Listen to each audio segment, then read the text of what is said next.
아멘. 서로 인사하겠습니다. 은혜 받으세요. 따라하겠습니다. 나는 21세기에 살릴 전도자다. 믿습니까?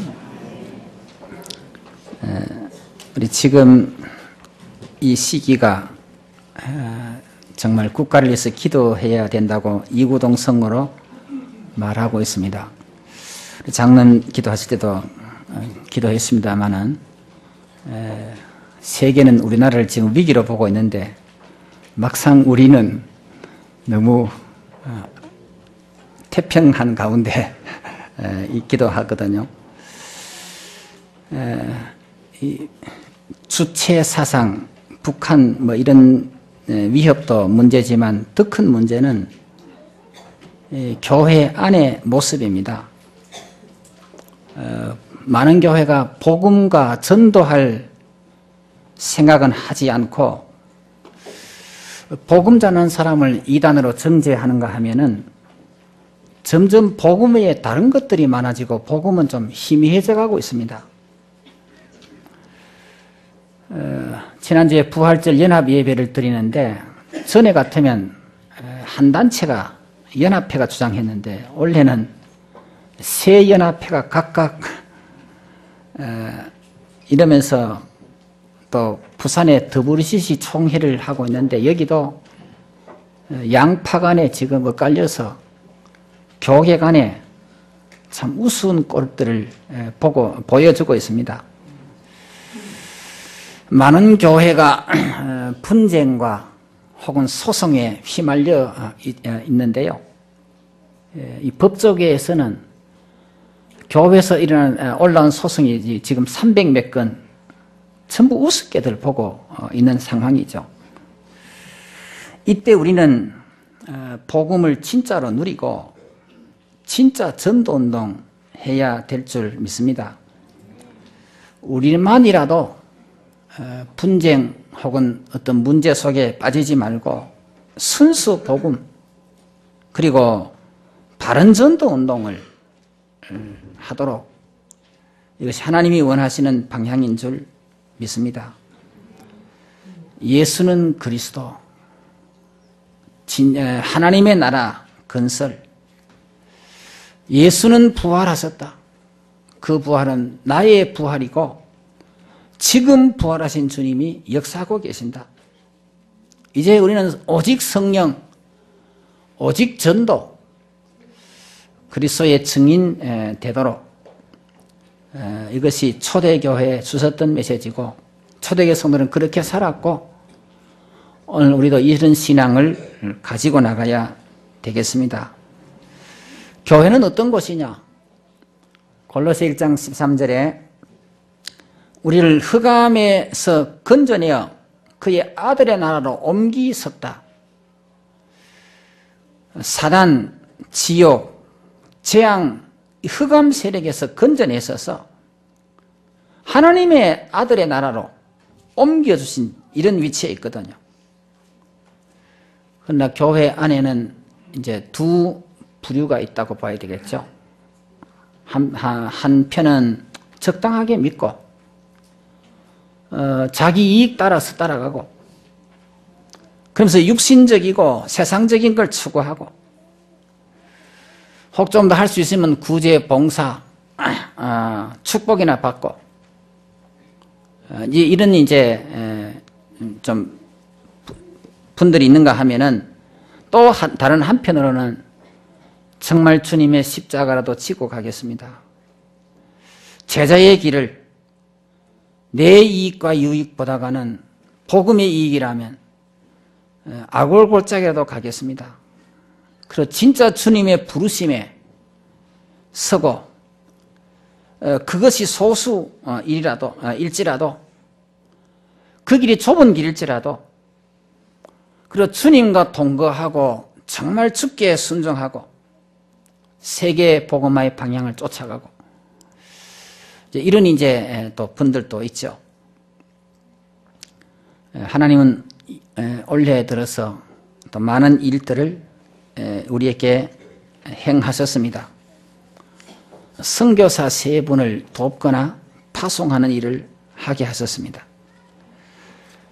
또 외국에서 한 분을 훈련시키라고 또 보냄을 받아서 이를 위해서 돕는 일도 하게 됐습니다. 교육관 건립이라는 중요한 부분을 또 우리에게 주셨습니다. 많은 아픈 분들, 많은 치유도 주셨습니다. 개인적으로 승진 혹은 또 진출, 번창하는 이런 응답들도 주셨습니다. 물론 사단의 공격도 또 계속되기도 하고요. 여러분, 이런 여러 국가적인 흐름, 교회적인 방향, 개인적인 일들 속에서 성령의 인도를 여러분 진짜 잘 받으시고요. 하나님과 동행하시고 주님과 동역하시는 이 삶으로 나가시기를 바랍니다. 특별히 우리가 기도 좀 해야 되는데요. 제일 안타까운 게 기도불이 지금 한국에 꺼져가고 있다. 지금 4월, 5월에는 또 본부 쪽에서 이 전도 집중 전문훈련, 그래서 대구 5월 7일 집회를 앞두고 지금 이제 여러 가지로 준비 중에도 있습니다. 이러면서 5방향의 지교회를 세워가도록 이런 중요한 이제 시간표 속에 이제 있죠. 그 예언가들의 말을 뭐 우리가 다 수긍 안 되는 부분도 있고 또 수긍되는 부분도 있습니다만은 2014년도부터 위기가 올 것이다 이런 말도 있고요. 또 지금 이방인의 이 전도는 좀 막혀가고 있고 유대인들의 회개가 시작되고 있다 이렇게도 보는 분들도 있고요. 앞으로 급속한 종말 현상이 지구상에 일어나지 않겠느냐 이렇게 보기도 합니다.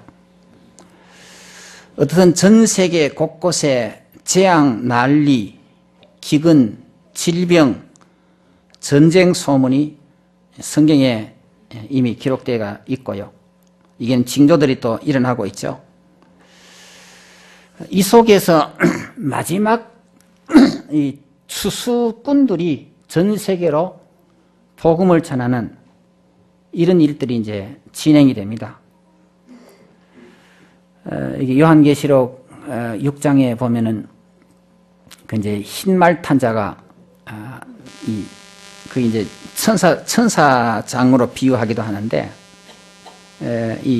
그게 이제 일어난 일들로 해서 주의 총들 혹은 복음 증거자들이 전 세계로 복음을 증가하는 일이 이제 일어나면서 또 한편으로는 그 흰말 이후에 바로 어떤 말이 오냐 붉은 말이 일어나고 그 다음에 검은 말이 또 일어나고 그 둘째인 떼고 셋째인을 떼고 넷째인을 뗀다고요. 청황색 말이 일어나고 이러면서 복음은 단순하게 그냥 이렇게 스쳐 지나가는 게 아니고 복음이 전해지고 더불어서 재앙이 일어나고 이게 이제 서로 연결되어 가면서 세계 역사가 진행이 이제 되지요. 이런 차원에서 보면은 우리는 너무 안일해서 뭐 오늘 안 믿으면 내일 잘 믿으면 되고, 또 한 10년씩 놀다가 뭐 또 한 1년쯤 바싹 믿어보면 되겠지. 이런 이 마음으로 신앙생활을 한 건 아니더라고요. 기회가 늘 있는 게 아니다. 우리가 대체로 보면 그렇거든. 복음 무장하고 훈련 받고 좀 전도하고, 그건 좀 뒤에 형편될 때로 좀 뒤에 나중에 하고, 우선에 자꾸 육신적인 거, 세상적인 것부터 취하는 이 버릇이 있거든요. 지금 교회 역사를 쭉 보면은 사실 핍박이 일어나고 박해가 좀 일어나면 오히려 더 하나님 앞에 서는데 너무 평안해지면 저절로요, 육신적으로 자꾸 세상 성공적으로 그래 기울어져 가게 되는 게 역사의 하나의 교훈이기도 하죠.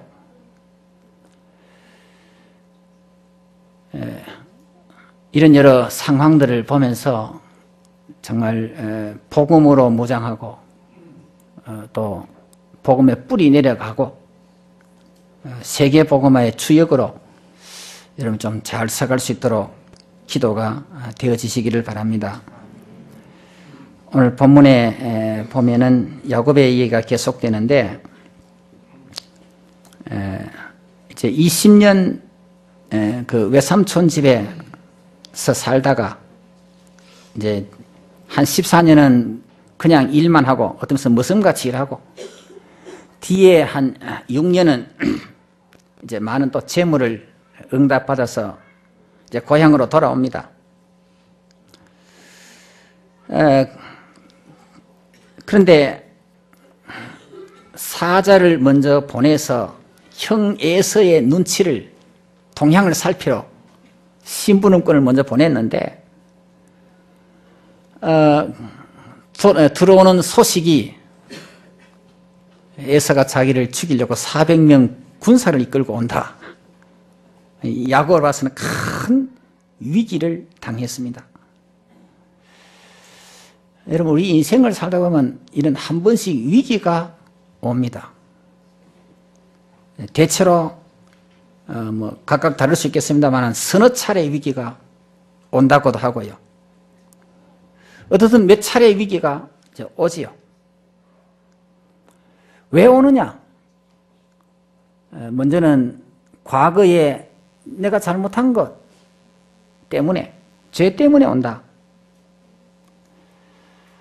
이런 것이라면은, 그래서 우리는 청산하고, 회개할 것 회개하고, 용서받을 것 용서받고, 그게 바른 길이죠. 또 우리가 그런 어떤 일이 없도록 깨끗하게 사는 게 중요합니다. 그 야곱이 형을 속여놨으니까, 형은 그동안에 20년 동안에 여러 가지 속에서 아마 원한이 가득 차 있었던 모습이죠. 또 하나는 본인이 잘못하지 않았는데 이 사단의 공격, 혹은 운명 사주팔자대로 사단이 그렇게 몰아가니까 어쩔 수 없이 당하는, 이건 이제 불신자 상태가 되죠. 시편 73편에 보면 성도가 안타까운 것을 하나님 앞에 기도하다가 응답받는 모습으로 얘기하는데, 신자들은 고생을 참 많이 하고 불신자들은 보니까 고생도 없이 잘 된단 말이에요. 우리는 아픈 것도 있는데 저 사람도 아픈 것도 없고 말이죠. 우리는 한 번씩 시험인데 저들은 시험도 안 당하고. 그리고 이것 때문에 하나님 어찌 된 겁니까? 그런 질문을 하고 하나님께 들어가는데, 어느 상황에 쭉 파노라마가 지나가고 난 뒤에 한번 위기가 딱 오는데, 위기가 오니까 불신자들은 그냥 미끄러서 다시 일어나지 못하더라. 그런데 하나님의 사람들은 그때에 오히려 하나님이 딱 붙잡으시고 일으켜 가시더라. 이런 건 이제 시편 73편에서 이 얘기를 하죠. 이 불신자들은 잘 되는 것 같아도 어느 날 위기 오면 그냥 미끄러져 버립니다. 그러나 우리는 주님이 붙잡아 주시죠. 또 우리가 이런 위기를 한 번씩 겪어보면 위기를 대비하려는 준비가 이제 일어납니다. 아, 내가 앞으로 이렇게 살아야 되겠다. 이래서 건강위기가 어려서부터 온 사람은요, 어떻든 건강관리를 하고 운동을 하기 시작합니다. 혹은 어려서부터 아주 어렵게 재물에, 가난에 고생을 해본 사람은요, 어떻든 이 경제 부분에 알뜰하게 살아가는 이런 준비를 하고 또 이 경제의 부분에 응답을 받아가도록 대책을 세워가죠. 혹은 영적으로 굉장히 시달려 본 사람들은 다른 것보다 영적으로 이게 더 큰 문제더라. 그래서 어떻게든 복음으로, 기도로 은혜 받도록 무장해 가기도 합니다. 우리에게 위기가 오는데 그냥 당하는 것보다는 대비하는 것도 굉장히 중요하죠. 때로는 하나님의 영광을 위하여 우리가 예기치 못하는 일들이 나기도 합니다. 요한복음 9장에 보면은 날 때부터 소경된 사람을 제자들이 데리고 와서 이 아이가 소경된 것이 부모 때문입니까? 이 아이 자기 때문입니까? 그러니까 주님께서 말씀하시기를 부모 때문도 아니고 아이 때문도 아니다. 하나님의 영광을 나타내게 하기 위함이다. 하나님의 하신 일을 드러내게 하기 위함이다. 같은 말이죠. 이러면서 거기에서 어떤 사람은 큰 갱신을 하고 인생 전환을 하기도 합니다.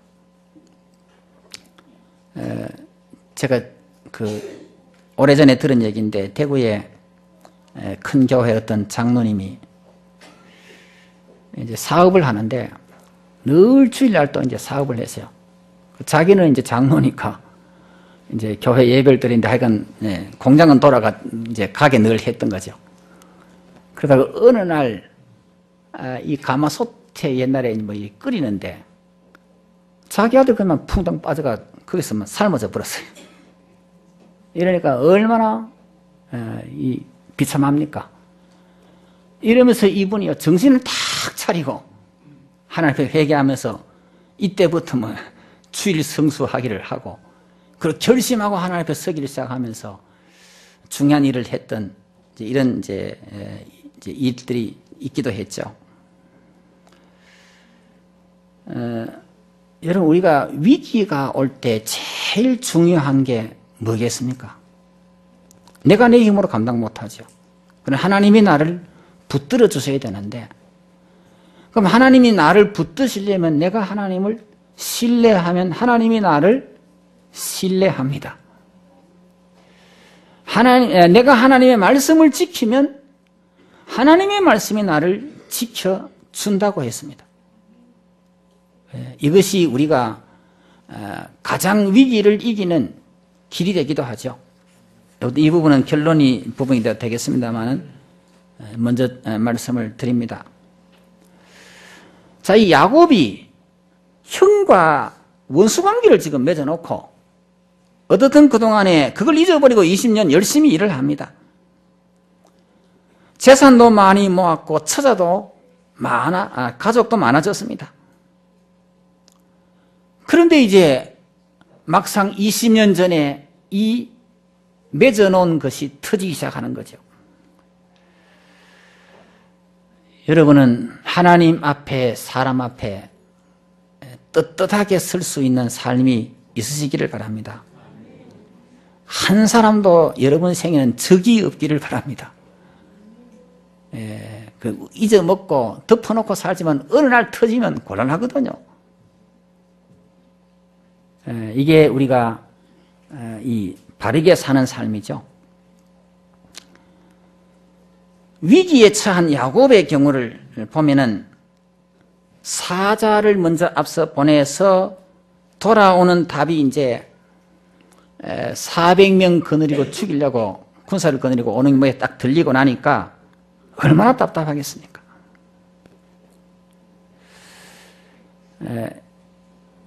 이제 대구도 그런 분이 있습니다.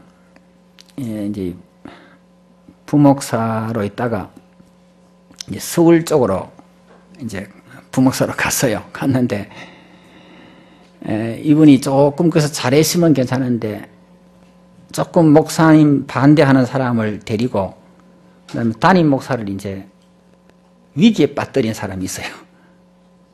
이러다가 이게 이제 굉장히 교회가 수라장이 돼가지고 그 목사님이 얼마나 화가 났는지 이제 그 노회에서 이제 목사를 이제 저 선교지로 보냈는데 선교지로 가놓고 또 아무도 모르게 돌아와 버렸어요.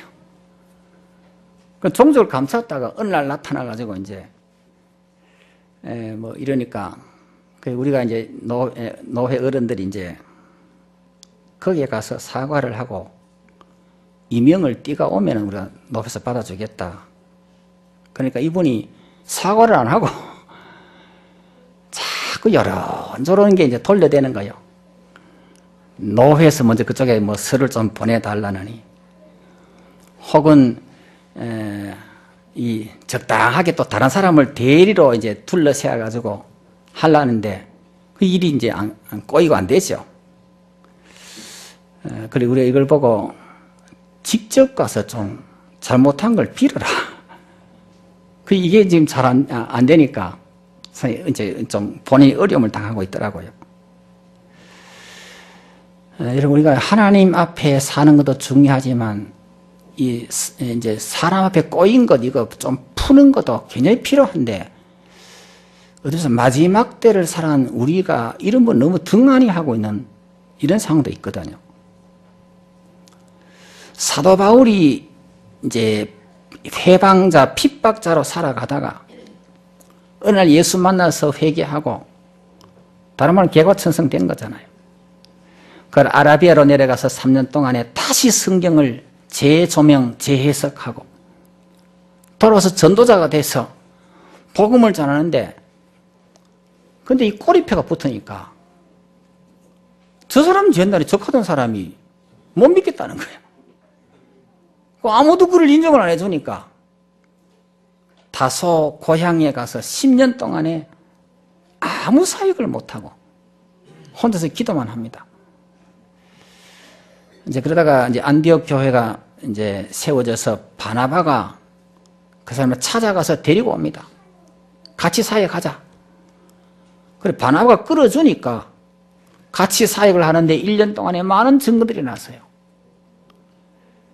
근데 선교지로 또 이제 나가서 이제 하는데 계속 무슨 꼬리표는 묻느냐. 옛날에 저 사람 저랬는데 이래가지고 저 사람 사도가 자격이 없느니 사도가 아닌데 이걸로부터 해서 그걸 보면서 야, 이 사람 꼬리표 이게 무섭다 생각이 들더라고요. 여러분 이런 것들이 좀 청산이 되면 참 멋있죠. 여러분 오늘 이런 메시지 가운데 우리 누굴 찍어서 하는 건 아니잖아요. 메시지 따라서 여러분이 사람과 좀 꼬인 것이 있으면 좀 푸시기를 바랍니다. 찾아가 용서를 빌면 다 될 일을 가지고 이걸 딱 숨겨놓고 자존심 상하니까 물론 그렇겠죠. 그러나 언젠가 이 성경에 보면 죄의 세력은 참 무섭더라고요. 이 몇십 년 가도 없어지지 않아요. 이게 사단의 걸거리가 되기도 하고요.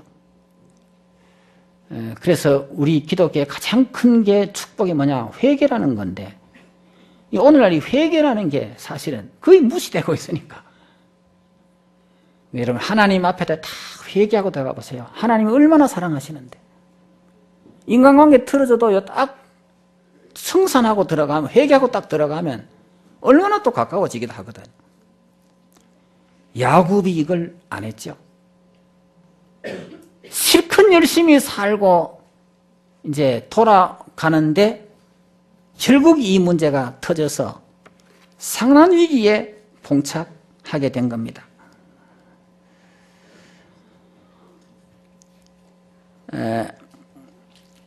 보통 그렇죠. 야곱은 잊어먹고 살았는지 모르지만 피해 입은 에서는 잊어먹지 않았다. 20년 동안에 칼을 갈고 준비했다. 얼마나 무서운 겁니까? 그래서 우리가 인간관계에 정말 중요합니다. 성경은 말하죠. 사랑의 빛 외에는 지지 말아라. 여러분, 사랑으로 빚진 거는 괜찮아요. 나머지는 빚도 지지 마라. 여기는 여러 가지 관계, 말이 또 포함되겠죠. 자, 어쨌든 이런 야곱이 이제 그동안에 쌓았던 탑이 한꺼번에 무너지는 위기가 다가온다고요. 얼마나 답답하겠어요. 그래서 심히 두렵고 답답하여 7절에 그렇게 말했죠. 이럴 때 불신자 같으면 어떻게 하겠어요? 어떤 대책이 없죠. 여러 가지 온갖 방법밖에 없겠죠.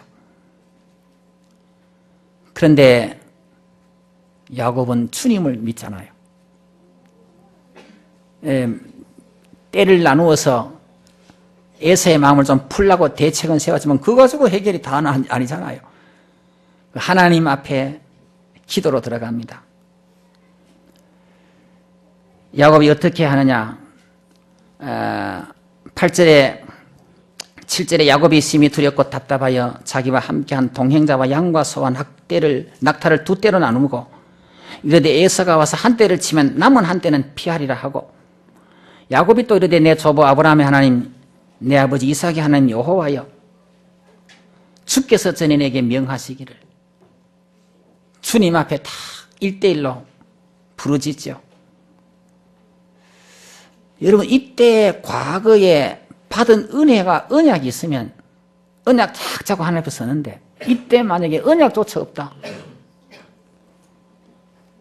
하나님 앞에 아무 받은 은혜가 없다. 그러면 이 기도가 잘 안 나오죠.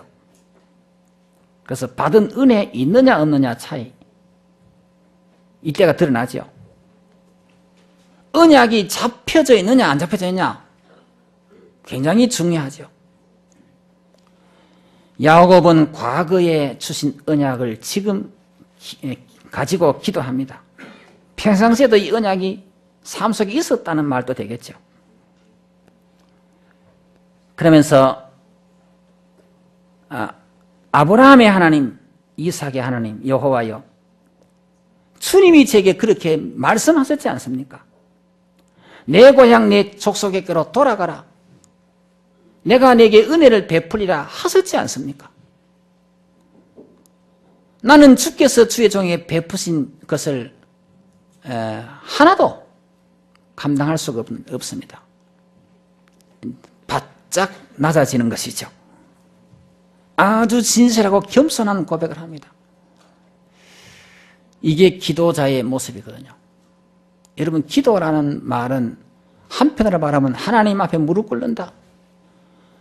내가 내 의지를 내려놓는다. 주님의 주권을 인정합니다. 아니 주님께서 모든 것을 주관합니다. 그런 고백부터 들어가는 거잖아요. 그러면 바로 성령의 지배, 역사와 그 자체가 하나님 나라가 이루어지고요. 바로 천사가 동원되는 가장 축복이 기도거든요. 오늘 새벽에도 잠깐 얘기를 했습니다마는 여러분 우리가 예배도 마지막 때 이 보면 그렇거든요. 우리가 순서를 맡거나 대표 기도가 있거나 아니면 사람 앞에 서면요. 그날은 상당히 단장을 하고 준비를 하고 상당히 관심을 갖습니다. 그런데 아무 사람 앞에 할 일 없으면 그냥 멍청하게 왔다 그냥 돌아갈 때가 있다고요. 여러분 예배가 사람 앞에 우리가 하는 게 아니잖아요. 우리는 예배에 혹은 여러분 정식도 마찬가지다마는 한 주간 동안의 경제생활에서 힘들었던 거 있으면 주님 나 한 주간 동안 얼마나 힘들었습니다. 하나님 이런 상황에서 나를 이렇게 도와주십시오.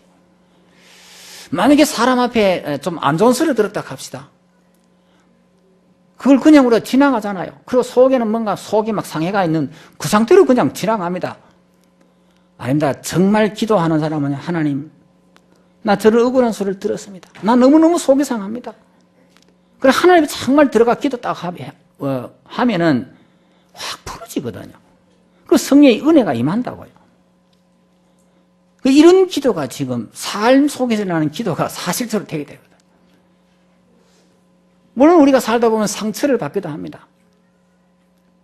상처는 얼마나 속에 안 좋잖아요. 그걸 그냥 가지고 살면 얼마나 힘이 드는데, 그 상한 마음을 하나님에 딱 가져가서 하나님, 나의 상처가 너무너무 힘듭니다. 그리고 하나님께 기도하면 하나님 다 어루만져서 기도하는 사람 상처가 없도록 씻어주십니다. 그 하나님은 어떤 마음이냐, 상한 마음 가지고 나온 사람을 받으신다 그랬어요. 근데 이걸 하나님 앞에 전부 기도로 안 푸니까 기도 힘은, 영적인 힘은 빠지고 속은 뭐가 우글우글 한다 할까? 이글이글 막 속에 딴 게 막 있는데, 이 기도로 하나님 앞에 이 모든 게 해결이 안 되면 얼마나 힘든 마음을 가지고 살아가거든요. 여러분, 기도의 축복이 회복되시기를 바랍니다. 야곱이 이 상황에서 빠져나올 수 있었던 가장 큰 길이 뭐지요? 이렇게 하나님 앞에 다 기도하는데 뭐라고 합니까? 내가 지팡이만 가지고 요단을 건넜더니 지금은 2때나 이루었나이다. 내가 주께 간구하오니 내 형의 손에서, 에서의 손에서 나를 건져내시옵소서. 내가 그를 두려워하면 그가 와서 나와 내 처자들을 칠까 겁이 나기 때문입니다. 이렇게 기도하는데 주님이 뭐라고 말씀하시죠? 12절에 주께서 말씀하시기를 내가 반드시 네게 은혜를 베풀어 내 씨로 바다에 셀 수 없는 모래와 같이 많게 하리라. 딱 응답 주시니까 그러면 살아보죠. 두려움 싹 이길 뿐 아니라 하나님 지킬 거다. 믿음이 생기죠. 그래서 주님 딱 바라보면 야곱이 주님과 함께 동행하게 되겠죠. 그 뒤에 일은 또 다음에 보기로 하고, 여러분 이 기도가 얼마나 큰 힘입니까? 자, 사단의 공격에서 빠져나올 수 있는 유일한 길이죠. 정죄에서 벗어나는 길이죠. 우리가 여러 가지 과거에 얽히고 설킨 것에서도 다 풀어지는 길이죠. 그래서 우리가 용서받을 수 있다는 게 얼마나 큰 거고요. 정죄에서 벗어날 수 있는 게 얼마나 큰 축복이죠. 십자가 안에서 사단의 아무리 공격이나 얽음에도요, 우리는 다 벗어날 수 있습니다. 그 십자가 사랑 얼마나 크잖아요. 로마서 8장 1절에 말씀했죠. 그리스도 예수 안에 있는 자에게는 결코 정죄함이 없다. 죄와 생명의 성령의 법이 죄와 사망의 법에서 너를 해방하였다. 우리가 일단 하나님 앞에서 이게 하고 그 다음에 사람 앞에 또 할 건 이제 하는데, 하나님 앞에 이것부터 되는 게 굉장히 중요하거든요. 여러분은 하나님 앞에 소통이 되시고, 그리고 사람과 관계도 맺힌 것이면 풀어나갈 수 있기를 바랍니다. 한번 이런 용서 속에 딱 용서받는 축복 속에 서보면요, 또 죄를 짓느냐 보다가는 죄를 무섭하고 안 짓기를 시작합니다. 왜요? 그 고통을 겪어봤으니까. 근데 마지막 때는 양심에 이 화이 맞은 이런 일들이 너무 많아서요, 죄도 모르고 죄사함도 그냥 지나가 버리고 그냥 답답한 마음 가지고 속에 우울하게 막 불불 끓는 그런 심령 가지고 살아가는 이런 일들이 성에 이미 많이 기록되어 있거든요. 한 군데만 찾아볼까요? 시편 32편.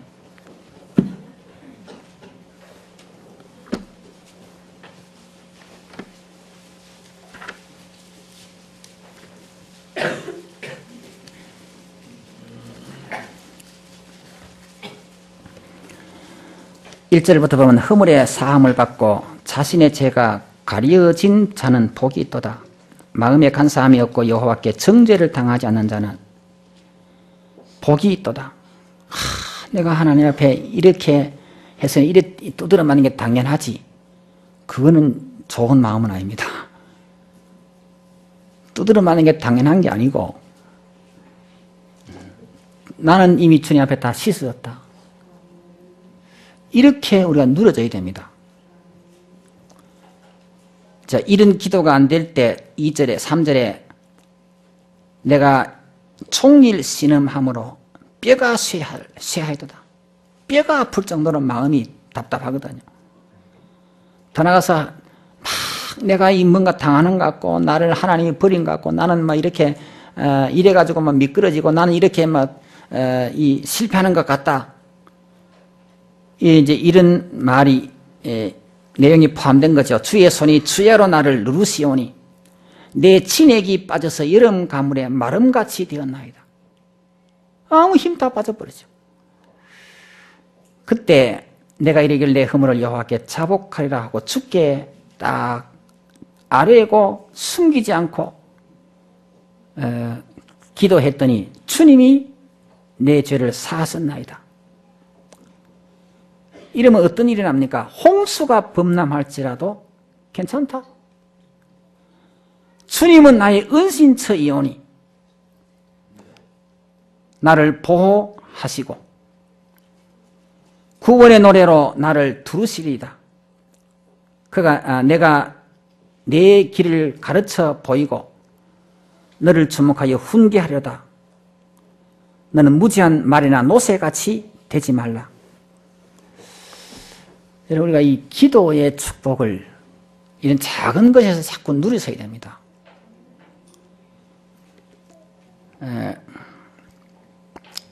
히브리서 4장 그 14절에서 16절에 보면은 우리에게 대제사장이 계시지 않느냐.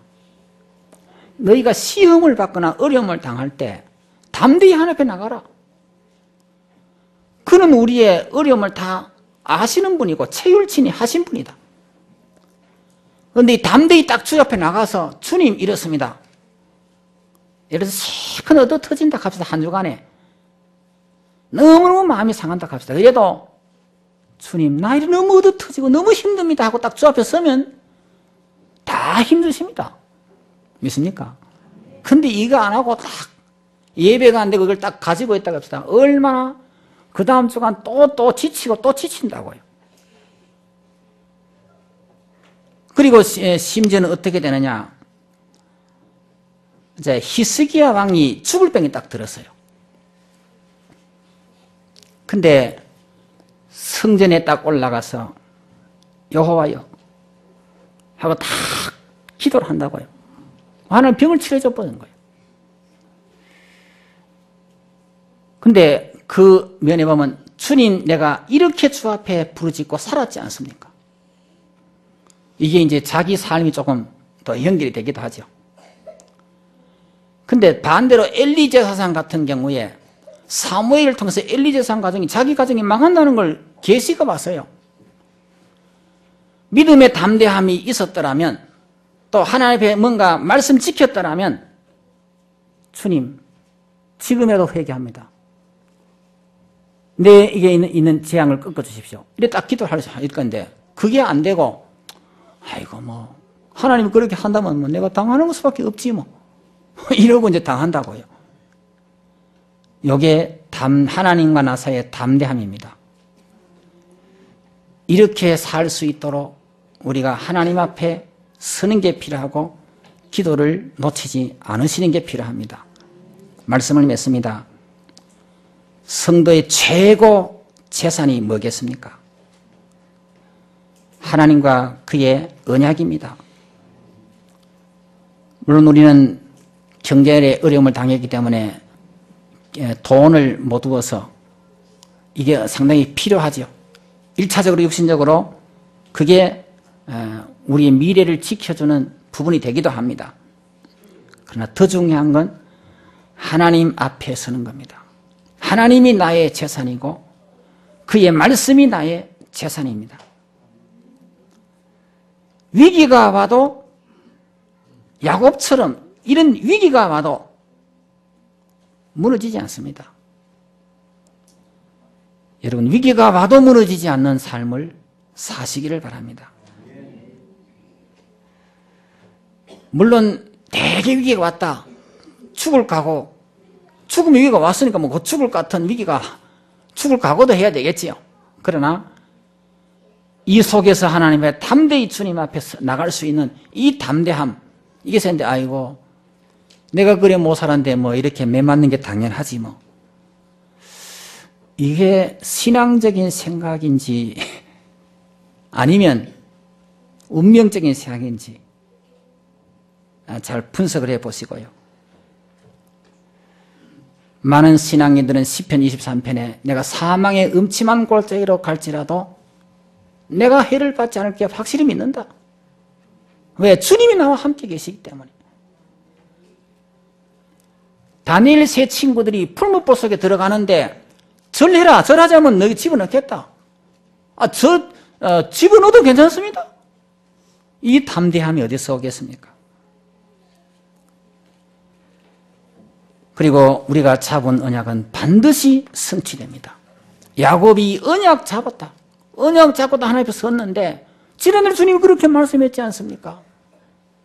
하나님 할 말이 없어요. 맞다. 내가 그런 주님 얘기했는데 내가 하겠다. 하나님 던림없이 그렇게 대답하시죠. 기도할 수 있는 이 축복을 늘 누리시고요. 여러분, 우리가 기도할 수 있다. 최고 큰 재산입니다. 제일 큰 무기입니다. 사람 앞에 말 못할 일들이 얼마나 많습니까? 다 이렇게 끌어안고 막 힘들게 보다가는 다 내려놓고 주님의 통치 속에 그러면서 성령의 생수의 강이 여러분 마음에 흘러넘치는 이런 축복이 있으시기를 바랍니다. 그래서 우리가 이제 더 힘을 얻어서 나라와 민족을 위해서 기도하고요. 전도와 선교를 위해서 기도하고 여러분 모든 삶에 주님의 은혜와 주님의 능력 속에 동행하는 이런 귀한 축복이 있으시기를 주의 이름으로 축원합니다. 살아계신 주님, 우리에게 다가오는 위기가 있어도 언약 잡은 자 그리스도 안에 있는 자에게는 결코 무너지지 않을 큰 배경과 힘을 주심을 감사합니다.